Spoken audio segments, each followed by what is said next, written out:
Howdy, everybody. Welcome to another edition of the Cowboys of the Osage podcast, brought to you by the Ben Johnson Cowboy Museum, located in downtown historic Pawhuska, Oklahoma.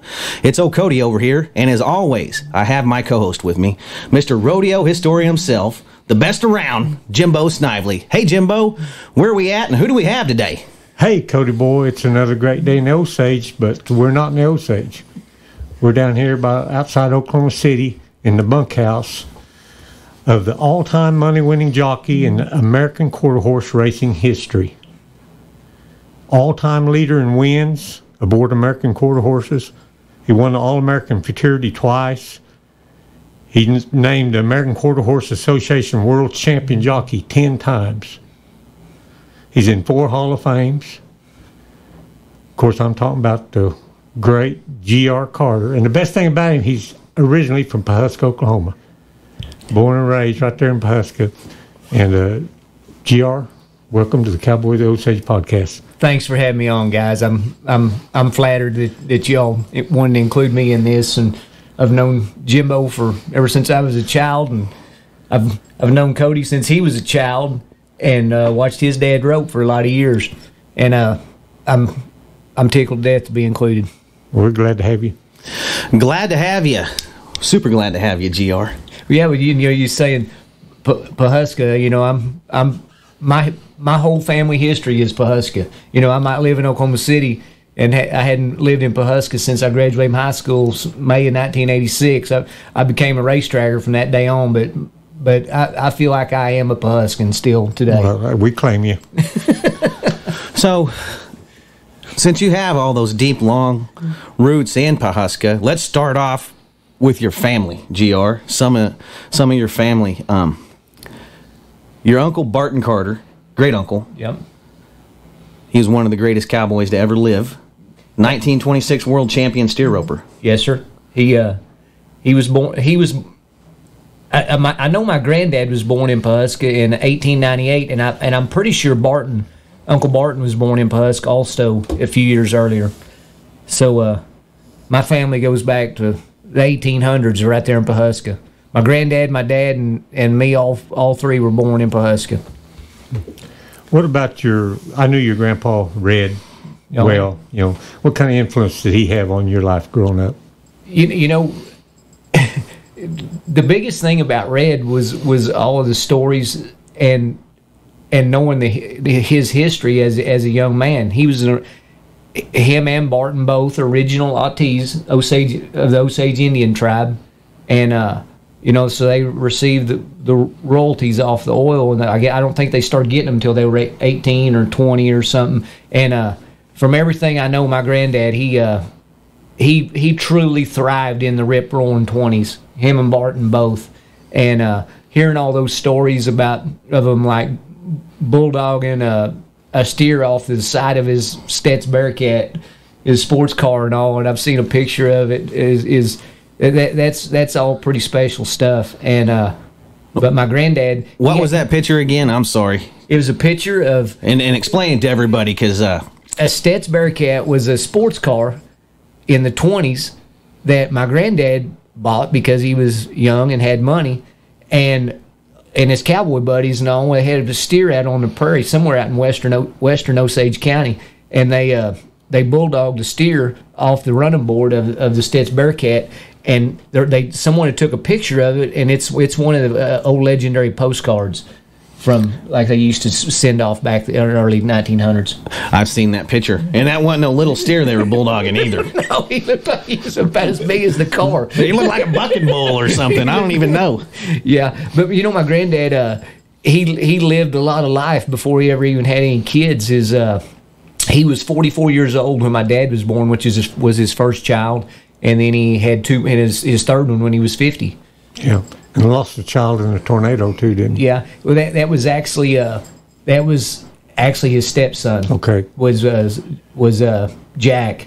So Jack was killed in the tornado, which was my grandmother Carter's son, and I think he was like 6 years old. 2 weeks before my dad was born, so he got killed in say May 1st of 1942. in the tornado that came right through Pawhuska. Went right through Atlantis and Cody, where you live. Right there. It's literally, Cody, not 2 blocks where they lived from where you live. It's where the tornado went through. I got a storm shelter right out my back door now. Luckily. Might need it. Oh yeah. What did Osage County? How did that influence you growing up? Well, it didn't just influence me. It's who I am and who I was. I idolized all the local cowboys, a lot of the same guys that Cody has honored in his cowboy museum. Like Ben Johnson, of course, was. Old man Ben Johnson was a mythical figure because he was such a great steer roper, and then his son Ben's son Johnson. Of course, is a movie star. How many towns of that size have been the home place of an Oscar winner? Right. It's so Ben's son Johnson was he was the guy that everyone looked up to, and that's why he's getting honored by Cody. But the whole Osage County deal, that was just my identity. I mean, that's who, all my family, everything. What I like telling people about, it's when I started riding races, of course, I started traveling a lot more here to the west, from here, every place around quarter horses from here to the West Coast that run quality racing, I rode. But one thing, when I got out and experienced the world a little bit, I was amazed that they didn't have grass everywhere like they do in Pawhuska. Yeah. You get out in New Mexico and it's desert, and then California's desert, and then along the coast there's grass. But I was really surprised about the landscape of a lot of other places, because in my mind the landscape was Osage County. Your great uncle and your granddad, they came across some pretty good horses here and there. Yeah, they had some of the best horses that there was back in their day. Which, tell us about that great horse, Bootlegger. Well, Bootlegger was a horse that my granddad purchased off of a black man in, I think, 1919 is when my granddad actually purchased him, and they went to tripping steers on him, and the horse just took to it like a duck to water. And Barton and my granddad and 3 or 4 other of their really good friends all rode that horse, at places like Madison Square Garden, Cheyenne, and Will Rogers. And he was a beautiful black horse with a long mane and tail. And Will Rogers had seen him rope on the horse a handful of times, and he wanted to buy the horse really bad. It took Will Rogers about 3 years to talk my granddad into letting him buy him.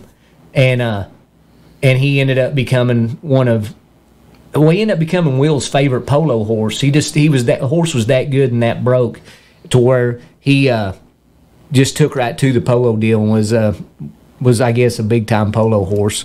And he of course he roped on him also. But the one thing that Will had to promise my granddad would always tell him, says, "Will, I can't sell you that horse. You're a city guy in that movie deal, and you'll cut his mane off, and he's got that beautiful long black mane and tail, and you'll cut his mane off and make him look like one of them city horses."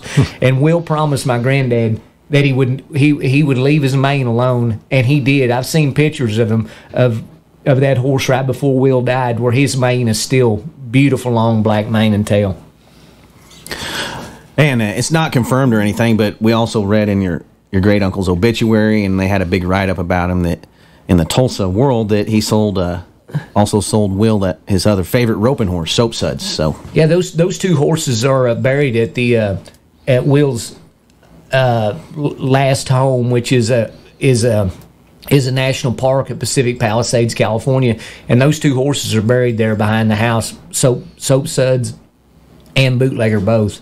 And I know for a fact, of course, that Bootlegger came from Granddad, but I've heard conflicting reports of where Soap Suds come from, but it has been said that he came from my great uncle Barton.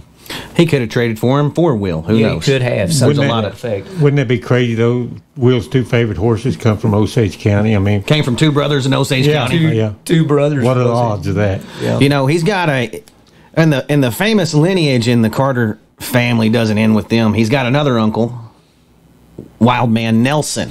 He set some. He's a pretty famous guy in his own right. Yeah, he he had a really big run of just a couple of years in the early 70s. He went out to California and got involved in the drag racing, the funny car business, and he kind of set the world on fire there for just a couple of years.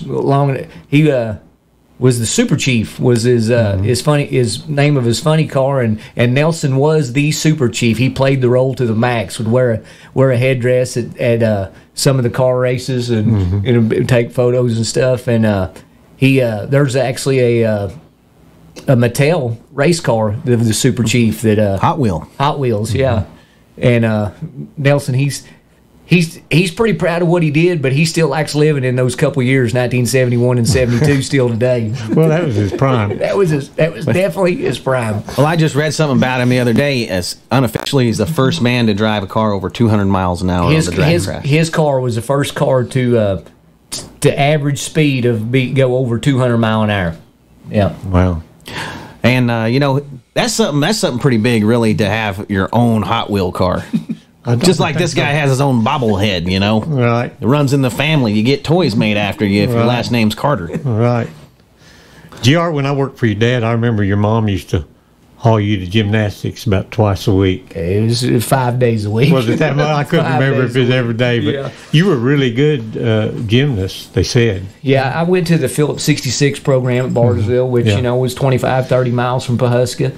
And my mom was primarily our chauffeur. There was me and my sisters and 2 or 3 other kids from Pawhuska that we go over there 5 days a week after school and train for a couple hours and then back home. So it was a 3 hour a day commitment 5 days a week as a kid, and I did really well at gymnastics. Of course, I feel like that the gymnastics really helped me in so many different aspects of the things I got involved in, like especially race riding. It, knowing how to hit the ground and being able to feel my body in the air, I kind of avoided injuries more than most guys, especially guys that rode as many races as I did. So the gymnastics was a big part of my childhood. Right. As I remember, you just kind of quit it kind of abruptly, didn't you? Yeah, I actually broke my tailbone. I was training.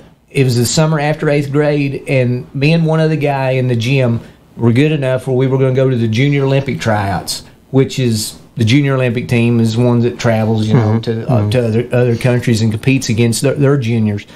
And we were trying a bunch of wild stuff, and that was when one-arm giants, which was a full rotation around the high bar, where we swap over, change grips, and I lost my grip and come off of the high bar, and I hit the corner of a little cement pit. They had a foam filled pit to where you could just almost dive into, not get hurt. But I hit on the corner of the pit and broke my tailbone.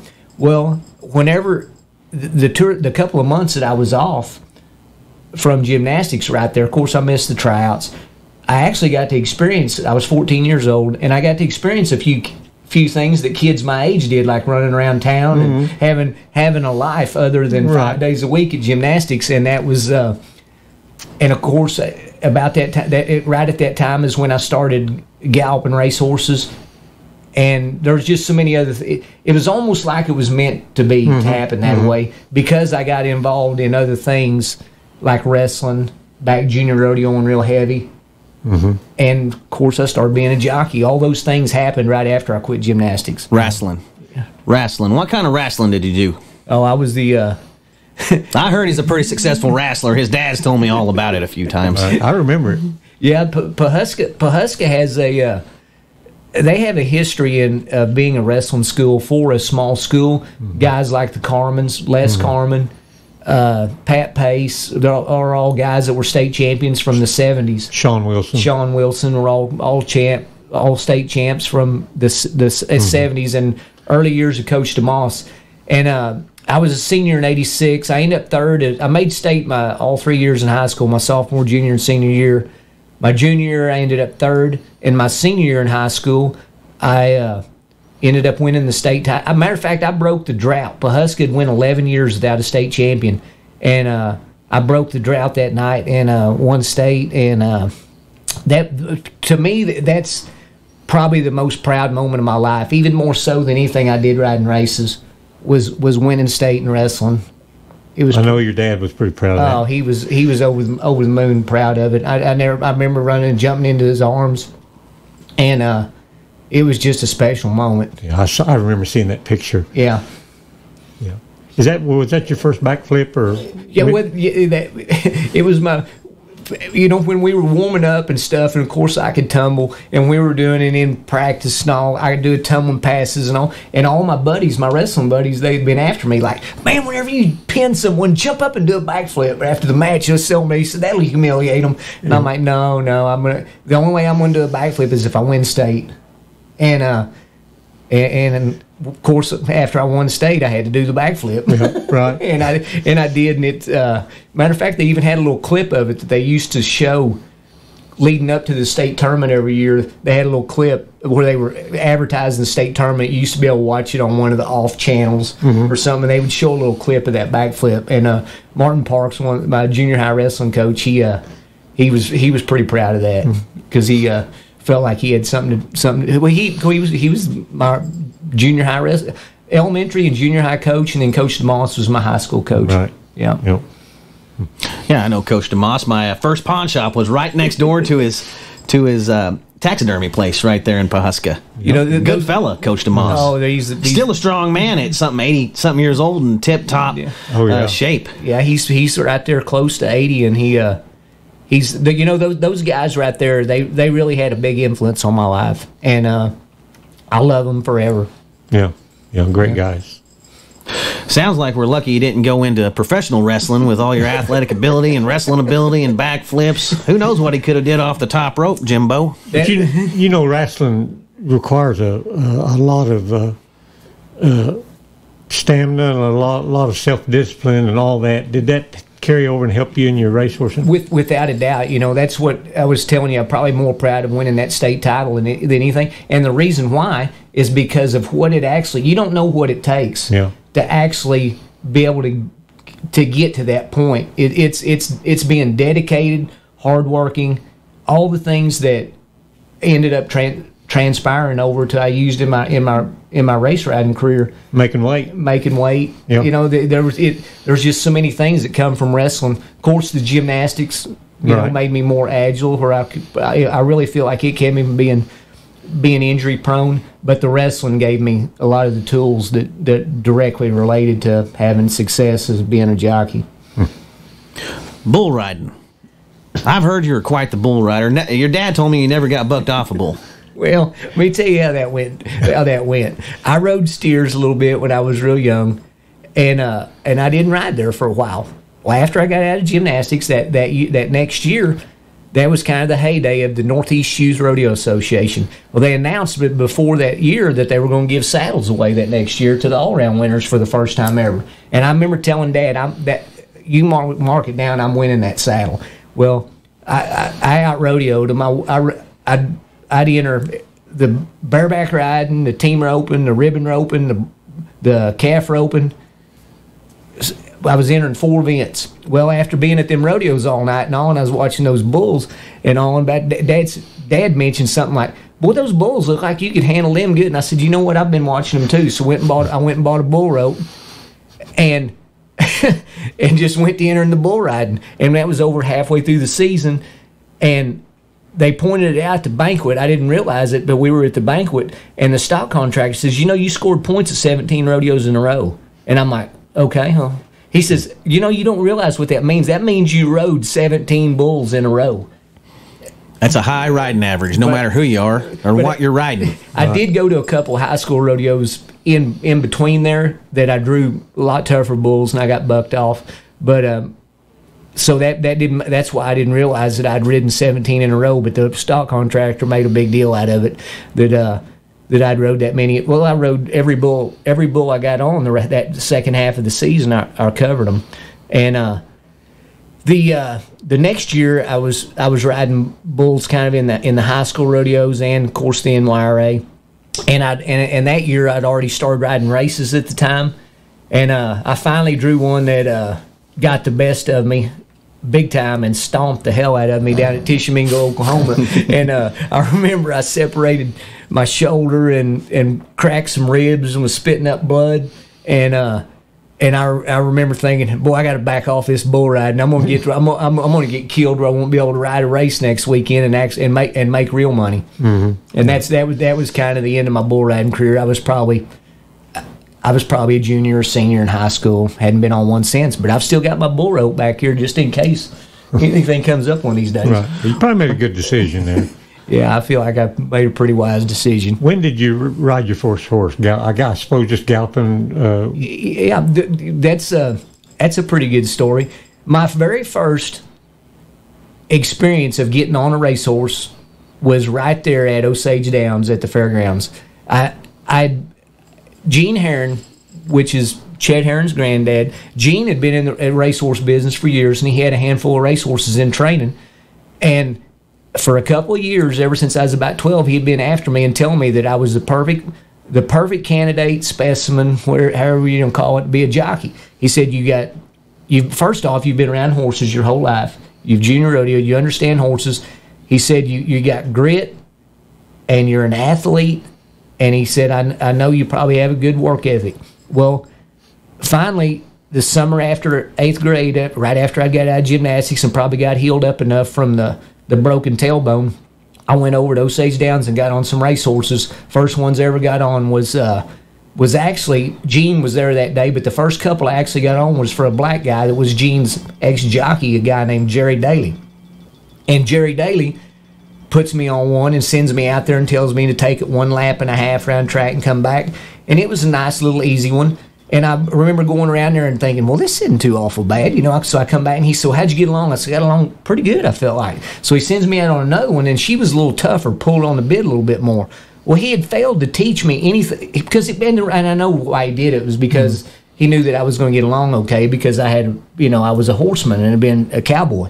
But he didn't teach me what you actually do. You cross your reins and run them down the horse's neck, and that's how you let them pull on you, ones that pull on the bit a little more, and that they can just kind of lean against you. Well, he didn't show me that or teach me that. And this one, second one, she pulled on me a little bit, and I remember going around there just having a rein in each hand and just finding out, I thought, oh man, this will kill your back and legs. And I come back and he said, well, how'd you get along on that one? And I told him, not as good. This one pulled on me and I was having to fight her. He said, well, here, let me show you how to make that easier. And he showed me how to cross the reins, slide them down her neck to where the horse actually pulls against it.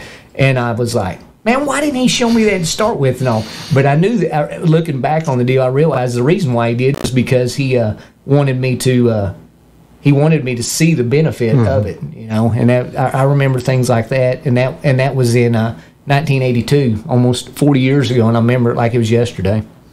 Pawhuska had a pretty good little track there going on at one time, didn't they? Yeah, they not a whole lot of people know it, but Pawhuska, the racetrack there at Pawhuska they ran official quarter horse races in the 50s and early 60s, and they ran one of the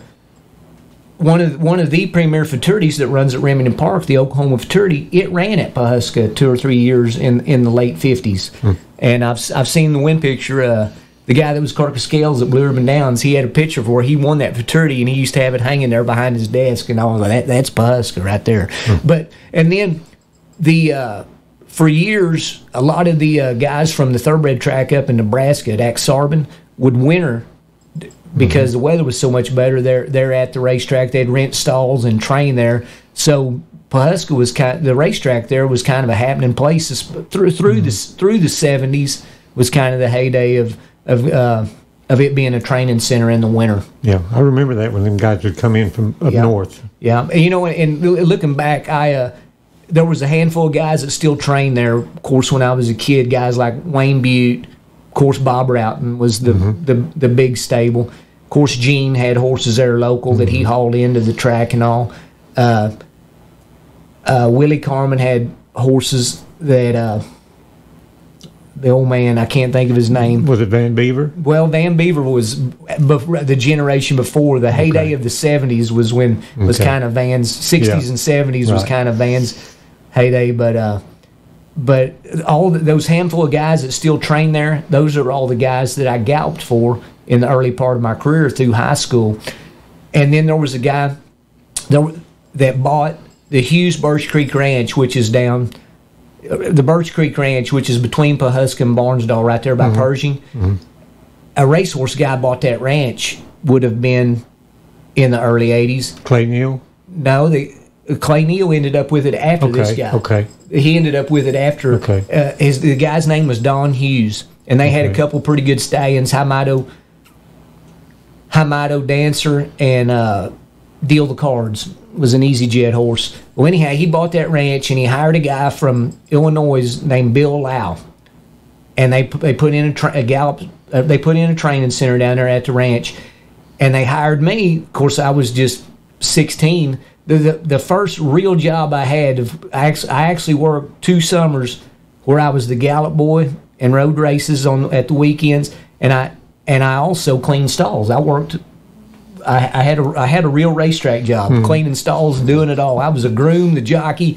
I did it all. And Bill, and I worked there the summer after my sophomore year, or no, the summer after my freshman year, the summer after my sophomore year, and then the summer after my junior year, I was riding races and doing pretty well by then. And I didn't work full time. I just went out there and got on horses, and then I would go back into the racetrack. But Bill Lau got killed in the fall of '85 when I was the first part of my senior year in high school, and he's the one person that had just a major influence on the early part of my career. That he got killed in a car wreck, in a truck wreck in that fall, and he's the one guy that I wish would know how it all turned out. Yeah. Because he taught me so many different things about actually being at the racetrack, which is a little bit different than Osage Downs. Yeah, I imagine. So when you're on the road jockeying, what's it like? What was it like in the early days? Would you have to sleep in the tack room? Would they put you up in a motel? Would you fly in, fly out like a rock star? What was it like when you first started? Well, you decided you were going to be a jockey and or being in the racehorse business in some form or fashion. You know, most kids. I rode my first official races on the racetrack when I was 16 years old. My first official ride and a first official win was on a mare that Dad trained. Her name was Bee's Jester. It was at Blue Ribbon Downs in Labor Day weekend of 1984 when I was 16. And I started riding for the guys from Pawhuska, weekends, Eureka, Salisaw, Ada. Rode some races, I remember, at Enid at Old Garfield Downs. And most kids that start riding races and start making money when they're 16, 95% of them never finish school. Because they're making money, they'll be off somewhere, and school just seems to get in the way, you know. But, you know, I was into wrestling, and I had every intention of going to school at Oklahoma State and going through Dad had a degree in animal science from Oklahoma State, and that was my plan. My plan was, from the time I was 10 years old, I was going to school at Oklahoma State. I was going to go through the animal science program, maybe eventually get into the veterinary program. So since I had those great plans, I kept my grades up. I really concentrated in school and made really good grades, where I ended up being the valedictorian or the salutatorian, which is whatever's number 2.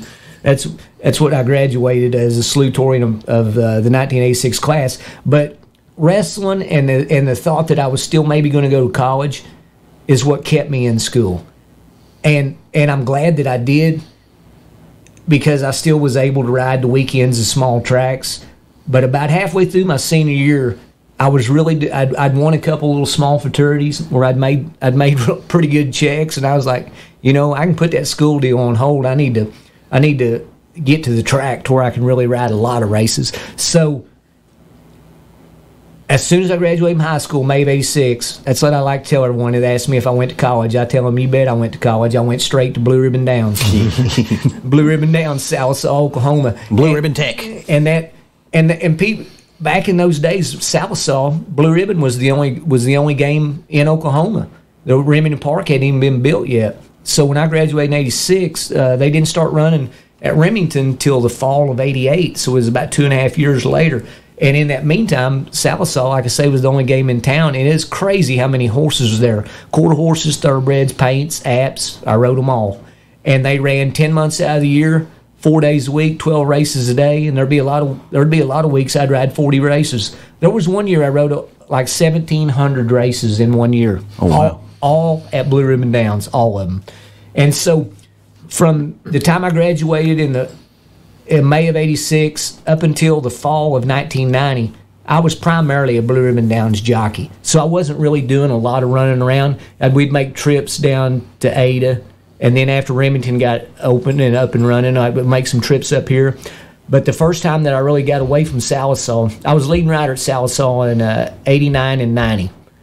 And I remember my first goal when I got out of high school and moved to Sallisaw. Randy Wilson was the king at Blue Ribbon Downs. He'd been the leading rider the previous couple years, the years even before Parimutuel. And my goal was to be leading rider at Sallisaw and beat Randy Wilson. Well, I accomplished that goal in 89 and 90, and I had some success that summer here at Remington Park in Oklahoma City. And I knew that to better myself, and I rode quarter horses and thoroughbreds both. And I had pretty good success with both breeds. And I was at a point in my career, to better myself, I needed to go somewhere else where there was better quality racing.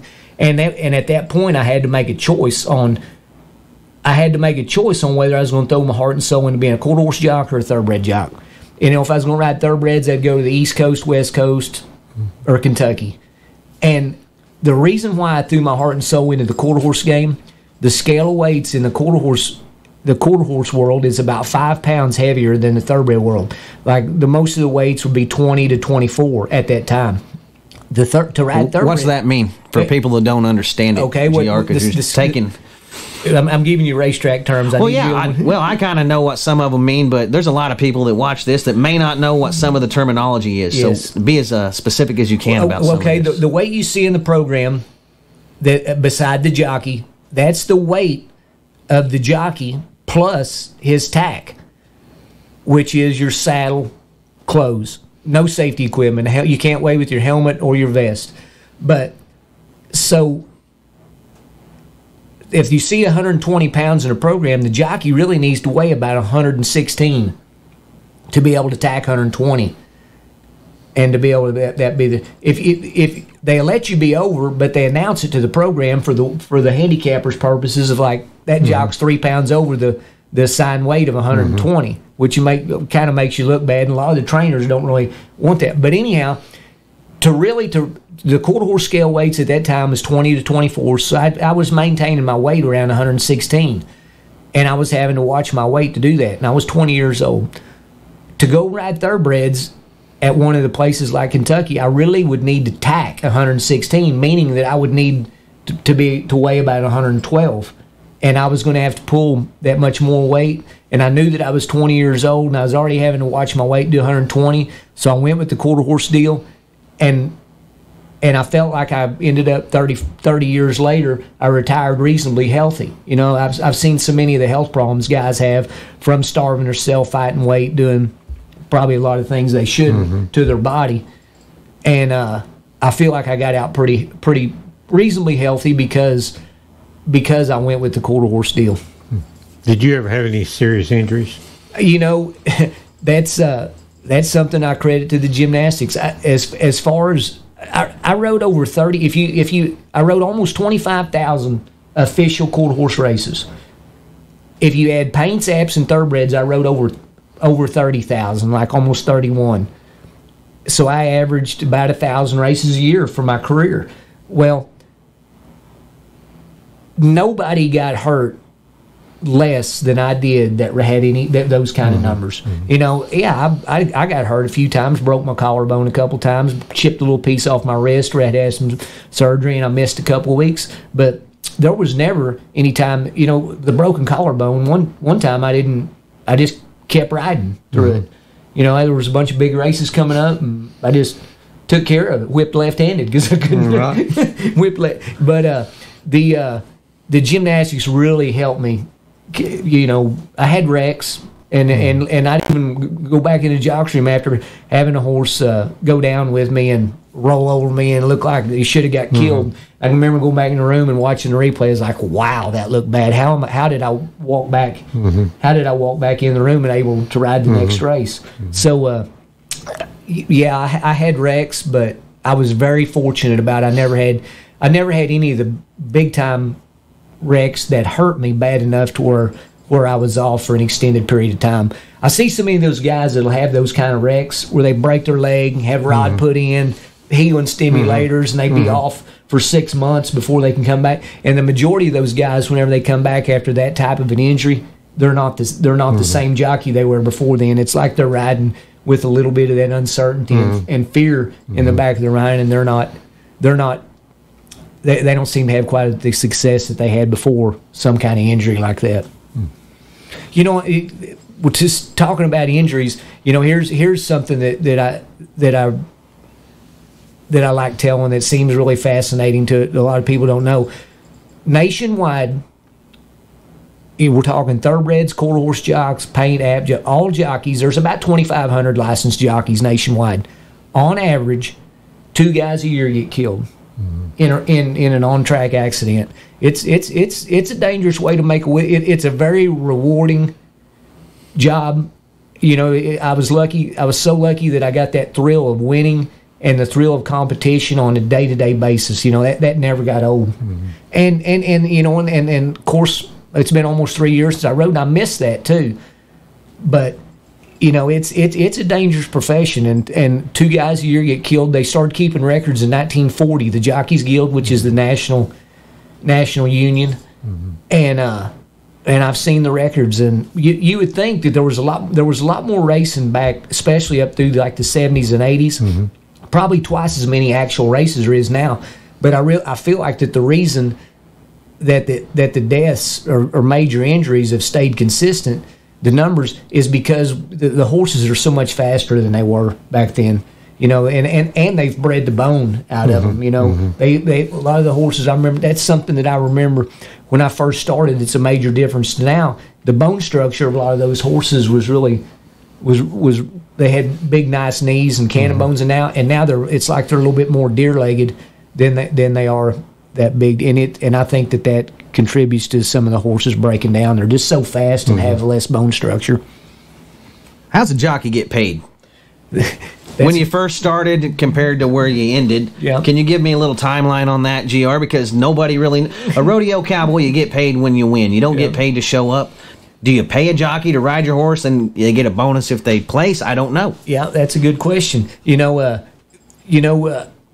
Whenever I started galloping racehorses for Gene Herron and Jerry Daly in summer of 1982, I got $5 a horse to gallop a racehorse in the mornings. And then I started riding some brush track races, which was the unsanctioned match races at Claremore, like real quick, like at the racetrack there right behind the hospital there where the fairgrounds is at, there in Claremore, is where the racetrack used to be. And there were a handful of brush tracks around. Oh, there's a whole handful. I kind of caught the tail end of all the brush track racing, and that was a great tool for a guy like me, because I wasn't old enough to have a license yet, but I was still able to ride at those unsanctioned races. And I'll never forget, I started doing a little bit of good. I'd go down to Claremore Wednesday nights, 6 o'clock. They ran the turn races first, and then the quarter horse races last, because after dark there was only lights down the straightaway. But Gene used to take a lot of horses down there. My dad trained a few then and took them. But I would get $15 to ride the race and $20 to win, and I could go down there and ride 6-7 races and make $100. And I wasn't even old enough to drive yet. That's big money. There's never going to be a poor day. But the way you where you really make your money, how you get paid in quarter horse thoroughbred racing boats, you get a base mount to walk out of the room and ride the race. To walk out of the room, ride the race, run last, you get what they call a base mount, which is in Oklahoma is $75. But what's your incentive to win and do better and be closer to the top in the placings is the jock gets 10% of what the horse makes. You don't get both. You don't get the base mount plus the percentage. You get whichever's greater. You know, like if the percentage would be less than $75, you get $75. But then if the percentage is higher than that, you get the 10%. So, like the average day races at Remington, the purses are $15,000-$20,000, and a horse get $10,000 to win. Just to win any day race at Remington, you guys be making $1,000. And of course the big races, win the All-American Futurity now. Yeah, the winning horse gets $1.5 million, so that's $150,000 in the jock's pocket, and right there, the jock that wins the All-American is putting $150,000 in his pocket. The 2 years that I won the All-American, the horse got like $1.1 million, so I made like $110,000 to win that one race. Was that your biggest one-day payday you ever had? For sure. Yeah. 100,000? 100,000, a couple times. In a minute? Or no, it's how long does it take? 21 seconds. 21 seconds. 440 yards, quarter mile, which is what the quarter horse is named after, is the fact that they're bred to run that quarter of a mile. The average winning time of all the big races is in the low 21 seconds, 21 seconds and change. When you had a good horse, good enough to win the All-American, did you exercise him, or did somebody else exercise him, or how'd that work? No, I did. I was known for being the working jock. I mean, even after I got success, the track's open in the morning from 6 to 10, and that's what 6 days a week, most places, some places 7. Track's open for training from 6 to 10 in the mornings. And that's when the trainers, take their horses out, gallop them, exercise them, work them, school them in the gate, all that stuff. I'd go out there every morning, 6 days a week, and I would help those trainers train those horses. I'd get on them. And I would do the majority of all that work for free, because that morning work did so many different things for me. Number one, it helped me stay fit. Mm-hmm. Number two, it helped me keep my weight down because I was working. And number three, I would get to know the horses, because there'd be a lot of times I'd have choices in races. I might have the bound on 2 or 3 horses that were running in the same race, and I could only ride one, of course. So I would have to choose. And by doing that morning work, those young babies, those young horses, I would know them, and I would know them because I'd been on them in the mornings. And a lot of so in essence, I was helping all of those trainers for so many years. I got to know some. Of course, some of them are my best friends, and I know all of them's positives and all their negatives. I feel like I could train if I wanted to, but it's way too much to do it. I put in 35 years of working my butt off at that racetrack, 6 days a week, and ride races 4 days a week, to where whenever I finally retired, a lot of guys asked me if I was going to train. And to train, I'd probably ended up with 50, 100 head horses in training, and it'd be even more work. It'd be committing. It would be a life, the rest of my life commitment to be a trainer. And I own a few mares, brood mares, and I own a few horses, and it keeps me involved in horse racing. But as far as wanting to work that hard, no. Right. For the average person riding a quarter horse, outside of not falling off, what can you do to help that horse? What makes you a one jockey better than the other one? Yeah, that's another really good question that people ask me that same question so many times, and I've got the really good answer. What makes a great jockey is being on the best horse in the race, right? Point blank. And I had so many choices that I was, even though you're on the fastest horse in the race, it's no guarantee you're going to win. There's a lot of small things that can happen. The horse can stumble. One can break and run over him, leaving the gate. There's just so many different. There's a lot of ways to lose a horse race, and there's only one to win it: be in front. But I was so fortunate to get to ride a lot of the greatest horses to ever run down a racetrack, and I know that, but.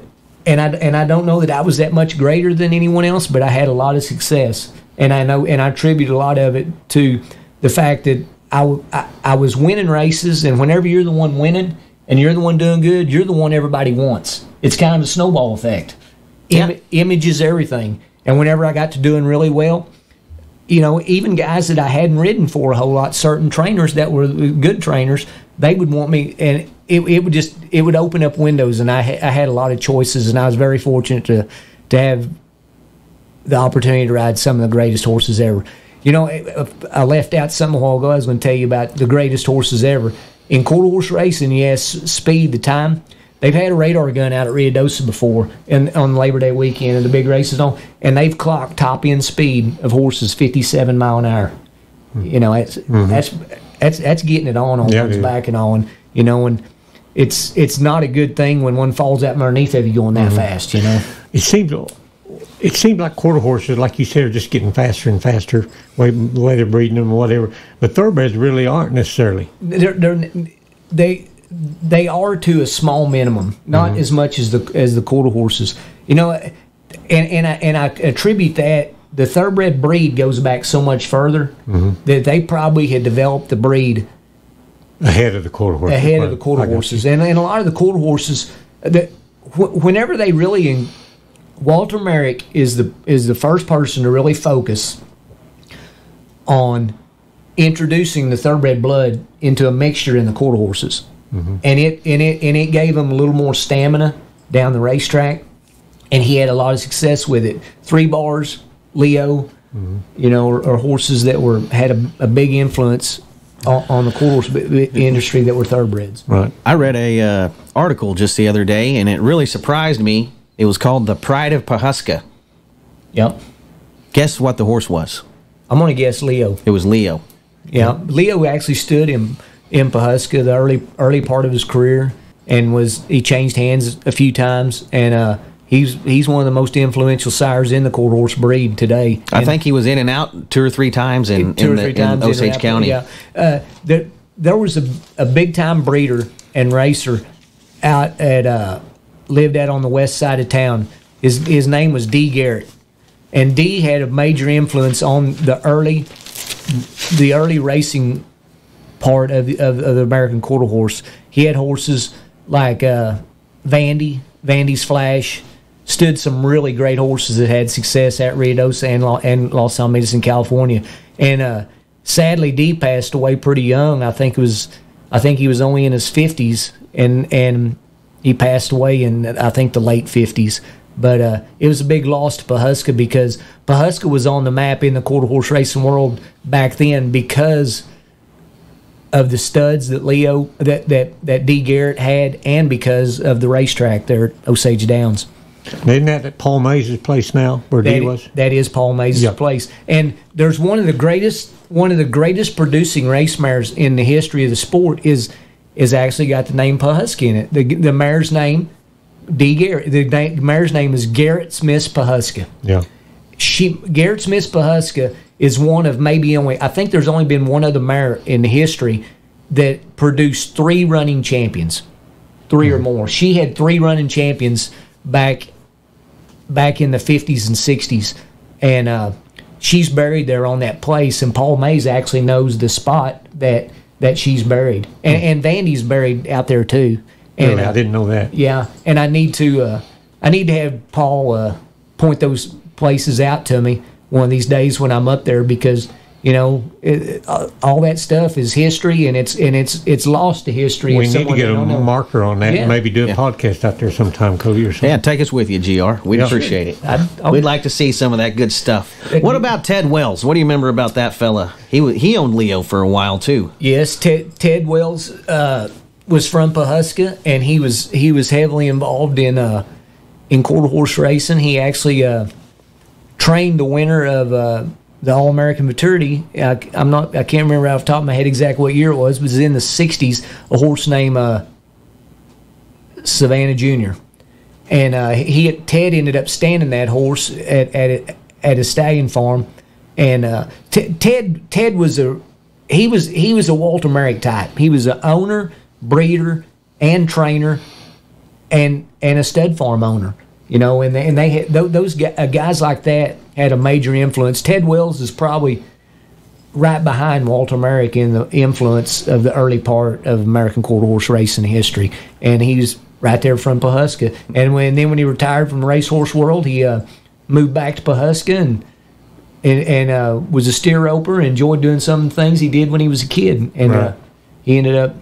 I think he ended up tripping steers up into his 80s. He did. Yeah. That's all I knew him as until we started opening the museum, and I found out what a great race member of 3 Hall of Fames. Yes. American Quarter Horse Hall of Fame, Oklahoma Racing Hall of Fame, and the Ruidoso Downs Hall of Fame, Ted Wells. So we wanted to get a little bit of him in there. He's part of the history of the sport, and he's another person right from Pawhuska, Oklahoma. And his son, Scott Wells, was born in Pawhuska, and Scott Wells ended up working his way up in racetrack management, where matter of fact, he's actually retiring this fall, and they're having a big retirement party for him here at Remington in a couple of weeks. But Scott Wells is been the general manager at Remington Park for like the last 20 years. I mean, he is the CEO of Remington Park, which is the premier racetrack in the state of Oklahoma.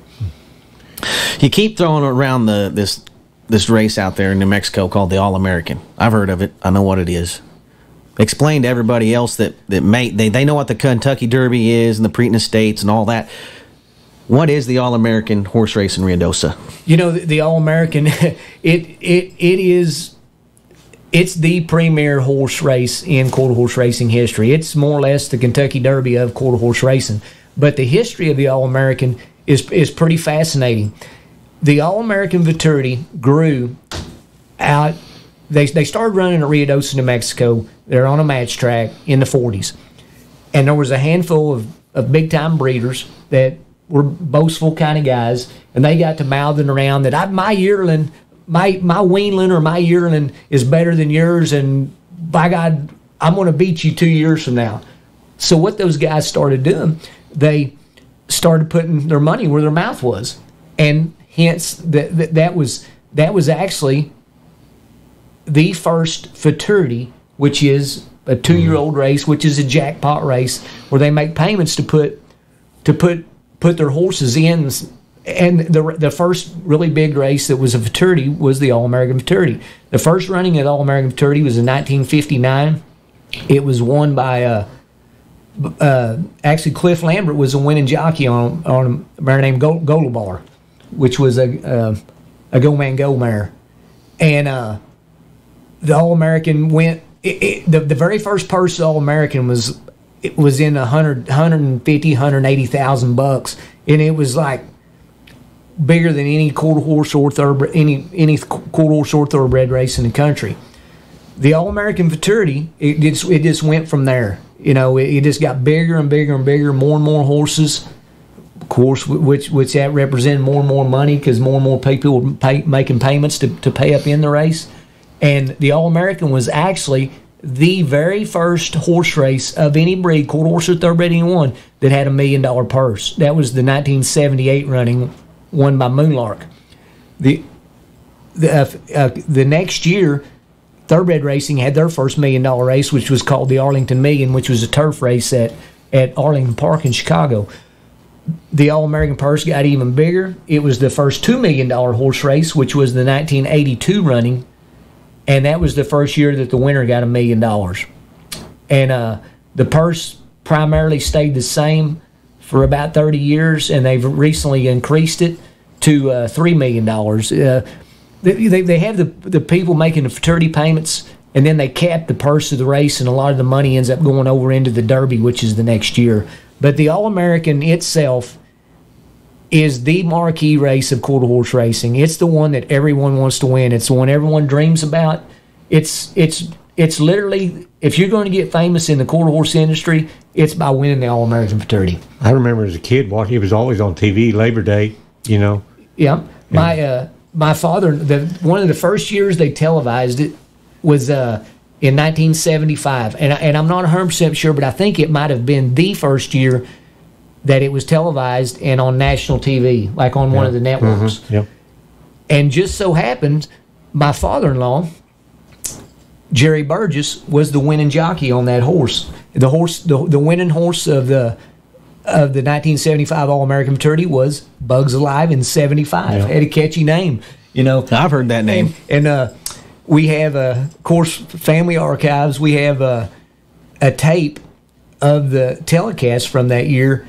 And every once in a while, we get someone over with a racing background, and I'll whip that out, and that's the entertainment. And it's really good watching, even just the commercials and the different things.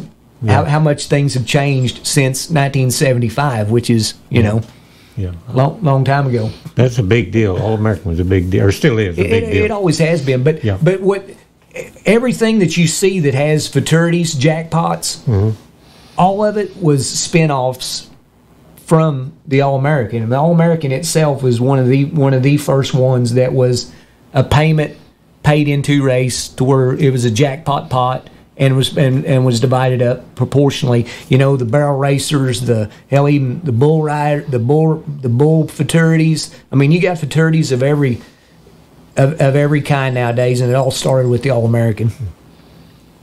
GR, what made you quit? Did you just wake up one day and say, it's time to quit? Or you know, I worked so hard and put in so many hours and rode so many races that there a few years ago when I was in my mid-40s, and another thing that happened is I was fortunate enough to have something else going. Tom Smith is actually a guy that took my place at Osage Downs. After I graduated high school and left Pawhuska, they had a need for someone to get on those racehorses at the track. And Gloria Butte was a teacher at Winona, and she talked Tom into going up there and going to work for her husband, Wayne. And Tom ended up being the local guy that's getting on all the horses at the racetrack like I had been before him. And so, and he would ride down with Bob Routon to Salisaw and on. He more or less became a fan because he was his hope would be able to follow in my footsteps. But he ended up being a little too big to be a jockey. But nonetheless, he became a really good friend of mine. And he is in the pipeline business. And in 2012, he was wanting to start a little company on his own. And I put up the money to help him get started. When he approached me, it was perfect timing because at that time I was in my mid-40s. I was thinking, man, what am I going to do when I can't ride races forever? I need to get something else going. And when he approached me, I thought, this is too good to be true.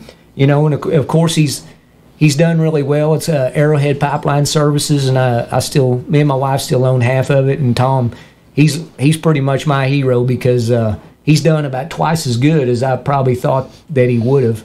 And so everyone knows where Arrowhead is out there on Highway 99, and not a lot of people know that I'm a partner in Arrowhead Pipeline Services.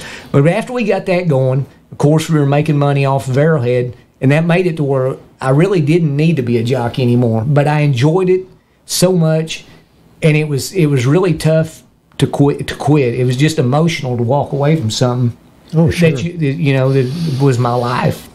It was my identity, and I quit for the first time at the end of 2015, and I made it 9 months without getting on a racehorse of any kind.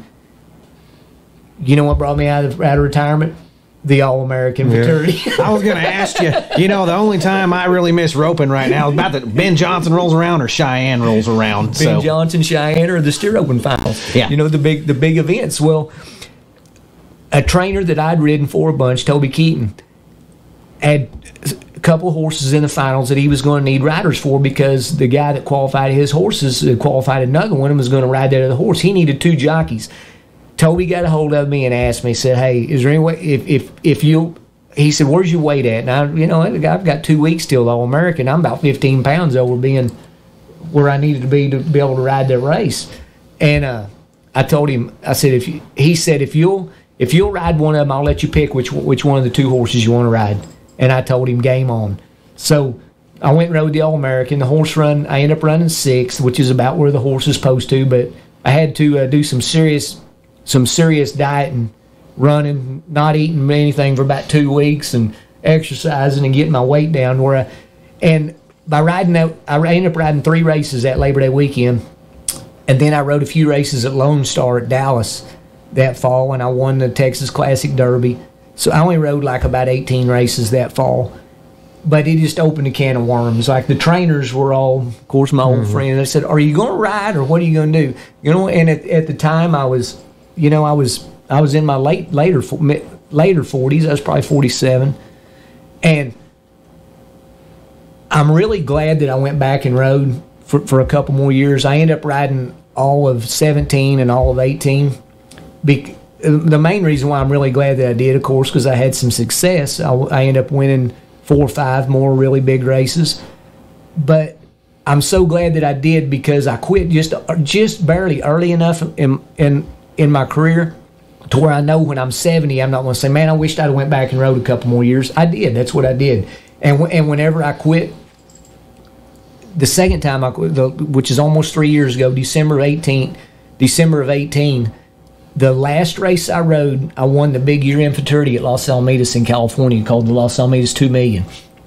And I had a couple other races lined up that I was supposed to ride a week or two later, but they were for the same trainer, Mike Joyner, which is he was primarily my man for the last 15, 20 years I rode. Mike told me, if you want that to be it, I'm good with it, because we knew those other horses probably didn't have a chance. They ended up not any good. Mm-hmm. So the actual last race that I ever rode was the Los Al 2 Million Futurity, and that mare got $800,000 to win that race, flash and roll. And so I made $80,000 the last race I ever rode. It was like a storybook ending. Hollywood story right there. It's storybook ending, you know. That'll keep me from ever riding another race, even if I want to, because I don't want to mess up that perfect ending. Right. Wrong. I've already seen him run another race this summer, Jimbo. Really? Oh, I did. With my own eyes, own 2 eyes. He lost a little there. It might be a good idea that he quit. Yeah, he's lost a step or two. Yeah, it looks like. I know what Cody's referring to here. Tom Smith had a little something to do with that. He kind of dared me. He told me I'd show him I could still have it. I did ride the ostrich at the Ben Johnson Steer Open for a few strides, and I fell off and kind of embarrassed myself. And right before this happened, you know what he told me? He said, I don't care how I do, I just don't want to fall off right here in front of my hometown crowd. And I'll be damned, that ostrich took about 5 long steps, and there went GR. They were hauling. That was a fast ostrich you were on, too. He was a ball of speed. I think his world record ostrich, yeah. Well, you do hold the world record in ostrich racing, from what I hear, and camel racing. Yeah, Joe Hedrick, Hedrick Productions in Kansas, he brings ostrich, camels, and zebras around to the racetrack. It's kind of like a rodeo act, and it's become a really, really popular deal and entertaining for the whole family. And I've ridden the ostrich and the camel several times at the racetrack, and have won the camel race probably half a dozen times, and I won the ostrich race a couple times at the racetracks. You know, it's not very common knowledge, but I know Joe Hedrick too. And I was in the very first ostrich race he ever had. I was told that by Joe Hedrick. He told me that you were the first ostrich jock that he ever had back when you was a kid. Yeah, Henhouse Harry was my bird. You remember the name of the bird? Just like your first ride, your first winner, just like mine. I know mine was Bee's Jester. Oh, I think Henhouse Harry had some gravel in his feet or something weighing him down. I didn't win it, but I was the first ostrich jockey he ever hired. And I'm going to give confirmation that Joe Hedrick did tell me the exact same story, that you were the first one. Yeah, so I'll tell it real quick. A Japanese television station came into town. Joe Hedrick was our neighbor. He just lived down the road from us. And a Japanese television station came to town. They were filming this game show where people bet on different things. In Japan, the world's best gamblers in Japan would bet on different races from around the world.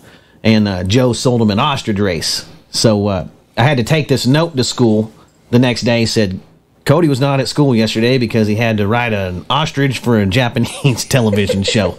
So I even remember the note I had to take to school the next day. That's hilarious.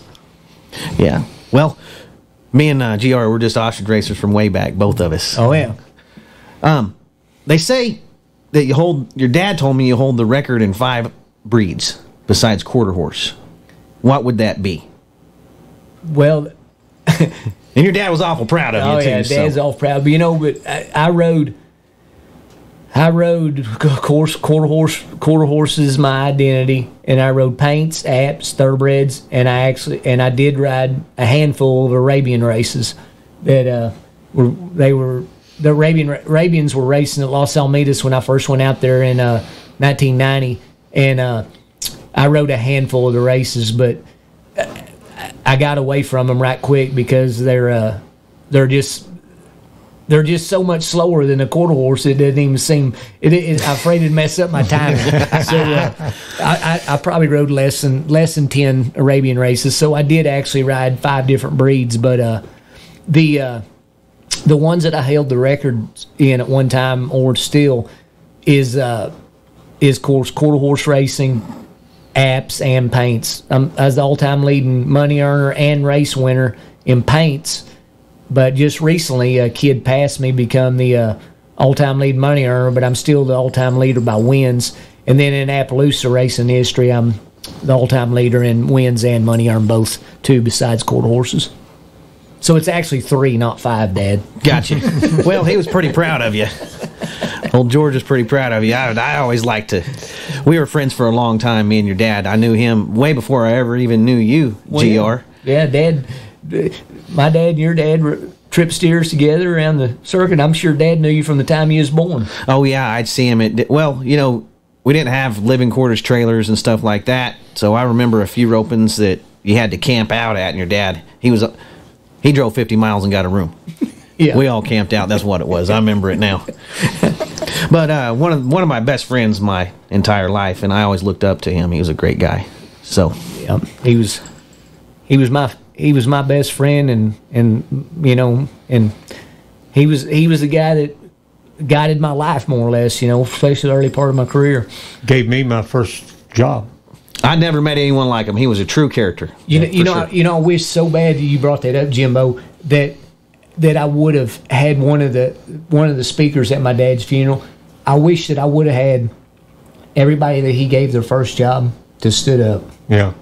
Because I promise you, there was a bunch of them there. There was a bunch of them there. Yeah. He was known for someone that would give any kid a chance to start with, and you know, I was just at a welding school, you know, and he just offered me a job, and it worked out. I mean, I was there 4 or 5 years, and learned a lot, you know, that I carried on later on. Yeah. You know, I really appreciate the time I spent with Carter Construction. Yeah, and you know, and a lot of guys like you that went on to bigger and better things. He felt like he was part of it. He was proud of it. He was proud of them, just like he's proud of me. Yep. You know. Yep. He loved roping, didn't he? Oh yeah, it was his life. It's in your blood. It was, yeah. I mean, Uncle Barton was world champion 26. My granddad Carter tripped steers too, and it just carried right on to Dad.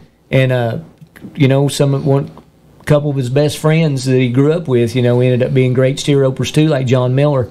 They graduated from high school together and went and stayed on Uncle Ben's ranch out in Modesto, California. Went to school out there in 61 and 62. And Dad ended up tripping steers all through the 80s. And I felt like that's why he ran Carter Construction, where he had the money to go to go follow the steer. Had that old orange Cadillac, remember that? Oh, yeah. I know all about that rodeo money. The Great Pumpkin was the orange Cadillac. That's what we called it. I remember he used to carry around rolls of Copenhagen and Skull with him back in the early days, and he'd swap on them there at the ropings. Oh, yeah. He had an Indian smoke shop. It actually had a couple, one in Hominy, but the one that's still in operation that I've inherited is Firewalker Smoke Shop in North Tulsa. And he, of course, he had access to the tobacco products because had a smoke shop, and he was taking them around and selling them to his cowboy buddies too. Besides your pipeline business, which is a great business, you don't see very many cowboys or probably even jockeys be able to retire the way you have, probably. Besides that, what are you up to now, GR? Well, you know, I was so fortunate to have done well for so long that I was so. I mean, that's just what I did. You know, you were asking earlier, and I didn't really elaborate on it much about how much running around I did. There would be days that I would ride races here at Remington Park and catch a flight, you know, during the day, and catch a flight, which is 2 hours earlier in California, and fly out there and ride the Stake, the big race that ran that night at Los Alamitos in Orange County, California. And then I would have to take the red-eye flight back this way through Dallas or Houston or whatever in Oklahoma City to be able to be here in time to ride the next day. I mean, I did a lot of. Did the owners ever send any private jets to come pick you up just to get on their horse at a certain place? I flew on a handful of private jets. I sure did. I did something that probably no one else has ever done or ever will again. There was 3 different times 3 different days in my career that I rode races at 3 different tracks. The last time I did it, I rode it at Woodlands in Kansas City. The races started at 12 o'clock, and they ran the 3 quarter horse races first. I think I won the Kansas Futurity and Derby that day, and I won all 3 races. Then I flew on a private jet to Blue Ribbon Downs and rode two of the AQHA Challenge Stakes races there, and then caught a ride with some jocks that were driving and rode the big stakes race, the Refrigerator Handicap, that night at Lone Star Park in Dallas. That's the last time I did. I rode at 3 tracks in one day, and I don't know of any other jock that has done that even once, let alone 3 different times. That sounds like the 4th of July rodeoing with Ty Murray or somebody back in the day. I did a lot of flying around and running around, and then right there towards the last 4 or 5 years of my career, I kind of limited myself on doing quite as much running around, just because it seemed kind of hectic, doing so much running around. So I tried to just stay pretty much with the same circuit right here at Remington Park in the spring, Riadosa in the summer, and then in the fall, the big races at Los Alamitos or Lone Star Park in Dallas, and I rode some at Claremore. They ever fly you anywhere international to run? I rode match races in the mid-'90s quite a bit down in Mexico. What's that like, Chihuahua, Hermosillo. Has to be way different than racing here. It's completely different. The majority of the horses are all owned by the drug warlords, and the things that's big in Mexico is racing horses and fighting chickens, and it ain't what they can bet on, and it's all the drug warlords. They're buying the best horses that they can buy here in the States and taking them down there. A lot of the horses I go down there and ride would be horses that I'd ridden up here. And it seemed like I'd go about once a month. I did it there for about 5 years. I'd probably go down there once a month to mainly Chihuahua is where I went the most. And they paid in cash to get you to come. And it's something that, looking back on, I don't know that I would. There's no way that you could go nowadays with what's going on in Mexico. It's just entirely too dangerous for an American to be down there. Might get kidnapped or something. But back then, maybe I was young and dumb and didn't know any better, and just went down there all the time. Sounds fun, really, but yeah, sounds like it might have been a good time. It was a good time. It's a lot like the old West down there. Sometimes Old West, yeah. Sounds like something you'd have done, Cody. Yeah, I'd have been right there with him if we'd have been buddies growing up. You could have been my chauffeur or whatever. Oh yeah, the assistant starter in the gates to help me out or any of that stuff. I'd have done anything. I'm a great roadie. Cody, the roadie. I would have been great for you, GR. I would have done anything you needed me to do. So, yep. One thing, I think I got off subject a while ago. I can't remember the exact question you asked me, but one thing that you always point out is, of course, my parents. Jimbo brought up my mother. When I got older and started having a lot of success, and looking back on it, all the things that I did as a kid, it made me realize how much time and money that my parents both sacrificed. Sure. For me and my sister's benefit, and I'm pretty grateful to both of them for that. Well, you can tell. I mean, anything you ended up decided you wanted to be, it looks like you were going to be one of the very best in the world at, whether it was wrestling, gymnastics, bull riding, roping, but he settled on horse racing. Yeah, bull riding and roping, I think I'm just kind of middle of the road. Well, I heard that you were quite the roper when you first started out. They were claiming that you were probably going to be one of the next big steer ropers because you could get off a horse quite a bit faster than everybody else. You could keep your balance and get down to them all catty-like. I heard that you tied some really fast steers in that big Ben Johnson arena when they used to have the club rope in there quite a bit. Yeah, I tripped steers back when I was 16, 17, still in high school, in the club ropings, and it was a lot of fun. But then after I started riding races, there was about 8 years there mainly through the 90s, where I didn't pick a rope up because, you know, when I graduated from high school, I took a team roping horse with me to Salisaw. And I'd try to go to some of the local jackpots, you know, Hamilton Sports Arena. I'm sure both of y'all been there by hand. Oh, yeah. And get home at 2 in the morning and then have to be out there at the racetrack on 1 at 6. And of course, I was right out of high school, and I was trying to get established and trying to get my career really, really going. And I thought, man, I got to quit this team roping and all. It's a distraction, you know. And of course, it takes a lot of money to rope. And so I sent my horse back home, had Dad sell him, and I didn't pick a rope up for 8 years, you know. And that's the 8 years where I really developed my identity of being a jockey and who I was. And then after the USTRC, those jackpot team ropings got back really big. I bought a horse in the probably the late 90s. Matter of fact, I bought the horse off of Tom Smith, of all people. And I've been back roping when I can ever since then, for the last 25 years, I guess. Team roping or steer roping? If you had to pick one. A little bit of both, you know. Now you got to pick one. Oh, if I'm gonna pick one, it's steer roping, because that's what I grew up around. You know, and that's what I was a fan of. You know, all my heroes were cowboys, and they were guys that were great steer ropers, like Arnold Phelps, Walter Arnold, Roy Cooper, of course, Guy Allen. You know, guys like that. Those were my heroes as a kid, and so I've really been tripping steers the last few years since I can go to the senior deals where I feel like I have a chance, and then they have the Legacy side pot in the PRCA, and yeah, tell us about that real quick. That's a pretty interesting deal. Yeah, the PRCA had a lot of gold card ropings, which is guys for over 50 to have a gold card. They'd have some side pots at places like Cheyenne and Pendleton. Well, they come up with this here.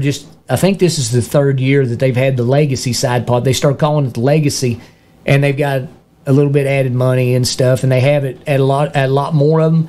And what they've done, they've tried to make this side pot to try to keep some of the older guys still entering to help their numbers. And they have a finals that they take the top 15 during the steer open finals up at Mulvane, Kansas here in a couple weeks. And I actually qualified for the Legacy finals this year, and the Senior Steer Ropers Association finals, which is a different organization. Their finals is right before then too. So 2 different senior finals I'm going to rope in up there in a couple weeks. Oh yeah, that's going to be some good. We wish you luck, GR. We hope you bring home lots of money and some big buckles from that deal. You gonna make it up there?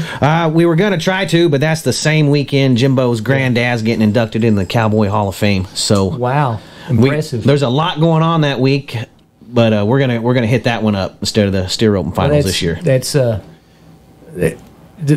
they're only going to induct him once into the Cowboy Hall of Fame, and the steer open finals goes on every year. That's right. Good choice. Your uncle, is he inducted in there? Barton? Yes, Barton is in the Cowboy Hall of Fame. He was inducted. It's been probably about 12, 15 years ago. You know, they have a category every year of someone like someone that they feel like got left out, and he was inducted, and it was amazing how many family members were there, of cousins that, you know, I haven't seen for years before then, and hadn't seen them since. There was 50 or 60 Carter family people there at the induction. Oh wow, yeah, that's something else. Dad was pretty proud of it. Of course, he should have been. Yeah, he was really something else, old Barton. They said, what's the deal with that big barn just west of town? It's on Ellis's place now. Was that y'all's place? That's a beautiful barn. I mean, it's a landmark, is what it is. Yeah, that piece of property there where Ellis Thomas lives, that was my granddad and Uncle Barton's allotment. That was that piece of property right there was them boys' allotment, which allotment was in 1907. So Granddad would have only been 9 years old, and Barton was like 4 years older than that, so he was like 13. And their dad, George Carter Senior, he built his place on those boys' allotment land, and and I think he sold it in the. They inherited it, but they ended up selling it, I think, in the 30s during the Depression. And my lifelong dream would be to own that piece of property because it was my granddad and my great uncle's allotment land. It would mean a lot to me. But Ellis's family's been established there for years. Desperate times call for desperate measures. Exactly. Sometimes. Exactly. I've had to sell my good steer roping horse a time or two, just and everything else. Yeah. After a long year of rodeoing. Well, GR,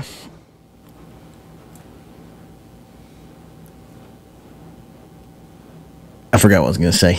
Jimbo, you got anything else for GR? Well, just like to thank him for inviting us down for sure. And I can't help but look up on the wall, Cody, that picture. I see Alva, Red Carter. I see Barton Carter. I see Jim Snively. Oh, yeah. I see Ben Johnson Sr. I see John McIntyre, Reba's grandpa. Right there at Pawhuska, taking 1946. GR's Osage County roots run deep. He's got that picture on the wall. He's never forgot where he came from. And, Oh, no. And we're just awful proud of him. Well, thank you. Jimbo, do you have any idea exactly where that picture was at? He knows everything about that picture. Yeah. At the fairground? Yes. And that was a match roping between my grandfather and Fred Lowry. I'm so glad I asked because... And it was to commemorate the chutes. The Roundup Club had just welded those chutes up. Really? And they had that match roping there. And what year was it? 46. 1946. Yeah. There's Ike Root in the picture. Yeah. Yeah. Yeah. Yeah, it's quite a picture.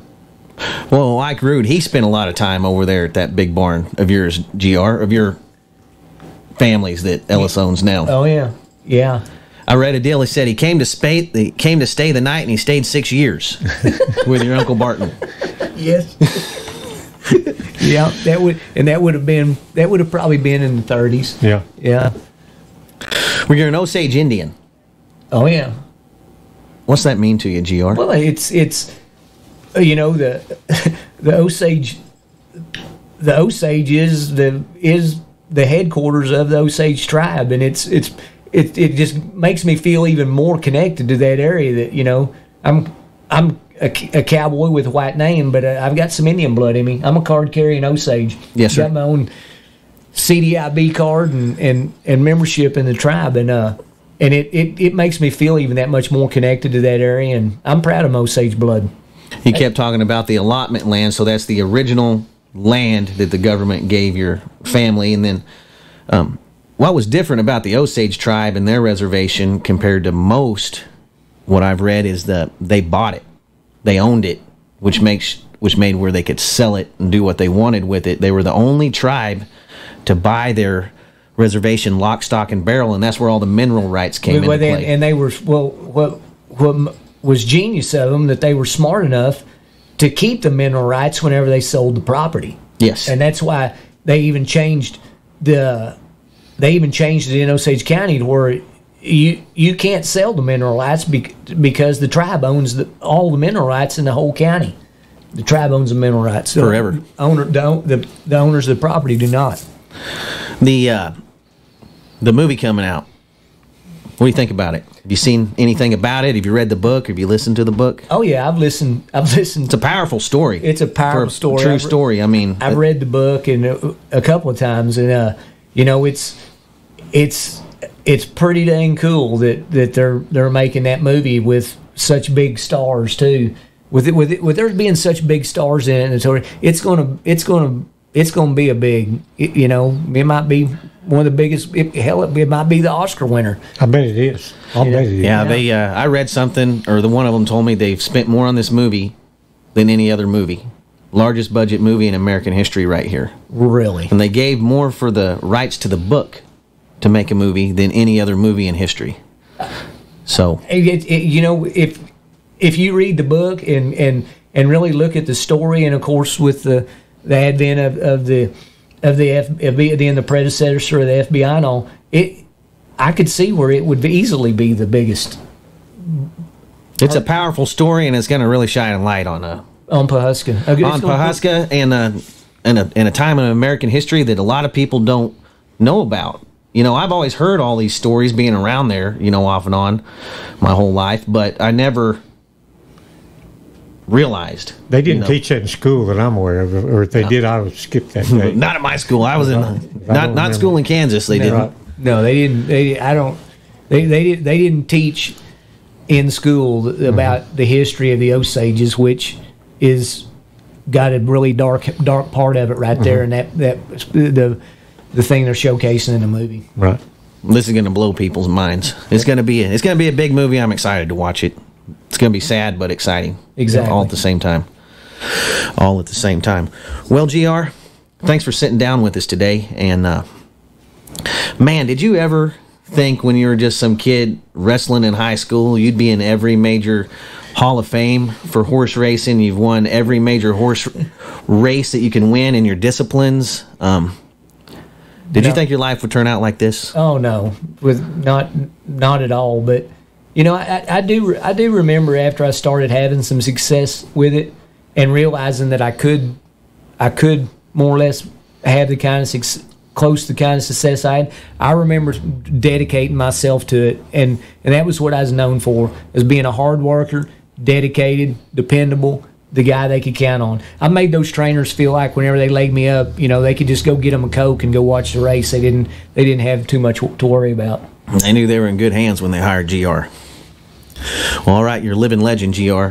And we're all dang proud to know you. And we know there's going to be a lot more Hall of Fames and stuff coming up for you in the near future. And we're real excited to see what happens for you in the future right here, GR. Thank you for being on our podcast today. Thanks for having me. I enjoyed it immensely, guys. All right. If you want to learn more about this great cowboy, just come on down to the Ben Johnson Cowboy Museum. He's got the second biggest display in there, right behind Ben Johnson. GR does. So come on in and check it out. He also has a big one over at Remington Park. I think they still give away your bobbleheads at Remington Park and Ruidoso Downs. There's probably no other jockeys they do that for at either one of them. Nobody has the name to back it up, so that's something else. You're the only guy I know that has not one, but two different bobbleheads of himself, personally. So that's really cool. Well, thank you for sitting down with us today, GR. And, man, if someone wants to learn how to be a champion in any sport, it sounds like, you should probably rewind this podcast and listen to it again, because it doesn't get any better than that. Until next week, we'll see you.